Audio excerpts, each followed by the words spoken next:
Jatend migao mar arita Kipchumba Murkomen owacho ni migao mare kod bad migao mar obila osetimo ikruok makare mar biro keto arita e kuonde duto midhi bagie yiero madundo juma manyien.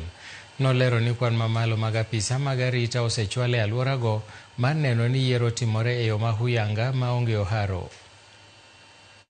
We have put in place an elaborate security plan with the objective of ensuring that all the areas where we have by-elections are properly secured. The Inspector General of Police has already deployed officers to the areas. We've mapped out the places where we foresee, some kind of heated campaigns that can easily lead to conflict, like the way it was in Kasipul and other places. So I am confident that we are going to secure the elections properly.